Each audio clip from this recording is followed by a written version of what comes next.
Pozdrav i dobrodošao na kanal.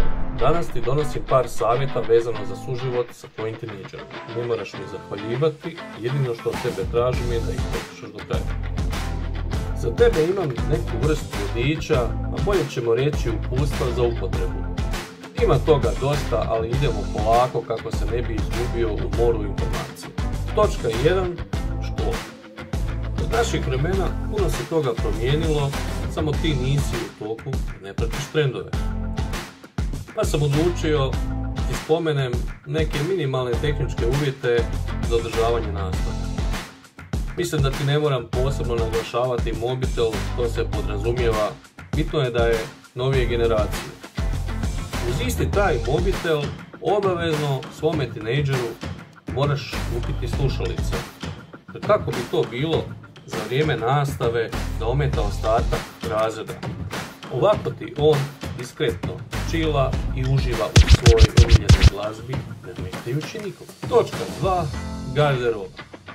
Kod kupnje garderobe vodi se onom, pošto ne znaš što je dobro, i kupi skupo. Iako kad bolje razmislim, možda je bolje da to prepustiš svom tinejdžeru.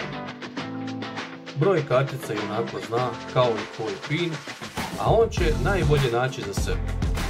Tvoje je jedino da se potrudiš da na toj istoj kartici ima dovoljno sredstava kako bi transakcija bila uspješna. I to je to, jedna briga manje. Evo nas i kod džeparca. Vjerovatno još nisi napravio ni jednu od revolving kartica, a trebalo si. Jer ako dođe do nepredviđenih troškova tvoga tinejdžera, bilo bi dobro da ju ima, da to riješiš jednim klikom miša. Sad kad si uspješno riješio točku 1 i 2, pretpostavljaš, dolazimo do točke 3. Tako, točka 3 izlasi. Moram ti reći, tu se puno toga promijenilo. Naime, tvoj tinejdžer će u večernji izlazak ići otprilike sat vremena prije nego što si se ti nekada u svoje vrijeme vraćao kući iz grada. Pazeći pritom da ne probudiš ukućane, a pogotovo ne u monotonsku. Sada je sve puno drugačije, puno liberalnije, prijatelju moj. Dok je on vani sa ekipom, ti si doma na stand-by.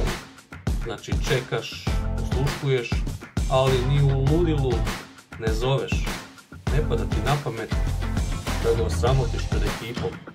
Ako već mora da se javi, on će to napraviti diskretno, kratkom porukom sa onako ok, u smislu ok, sve je ok, dobro ili palac će.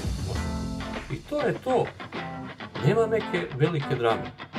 Može se dogoditi da se malo u noćnom izlasku zaigrao sa ekipom, pa ih je, gle čuda, mimoišao i posljednji prevoz. Znači ležerno dolaziš sa autom i bez suvišnih pitanja, kupiš svog tinejdžera i ostatak ekipe i razlaziš po traženim adresama. Točka broj 4. Ovdje ti savjetujem poseban opis. Pogotovo ako je od prije toga bilo u pitanju točka broj 3. Spavanje. Ni u kom slučaju nemoj da bi budio rano svoga tinejdžera. On je u tim godinama i san je vrlo važan za njega i njegov razvoj. Znači, dok on odmara, obustavi doma sve radove. U stvari, bilo bi najbolje da napustiš objekt za neko vrijeme. Kada se vratiš doma, ako je već budan, nemoj ga napadati sa suvišnim pitanjima, di, šta, kako, zašto. Ne, toga nema više. On i onako je u velikoj gužvi. Vjerojatno ima hrpu poruka i još više statusa koje nije lajkao. Ima i razumijevanja. I kako ti se čini? Nešto si mi utihnuo. Pukli like, subscribe, šeraj. Ipak sam ti pomogao, nadam se. Puno pozdrava od oca jednog tinejdžera.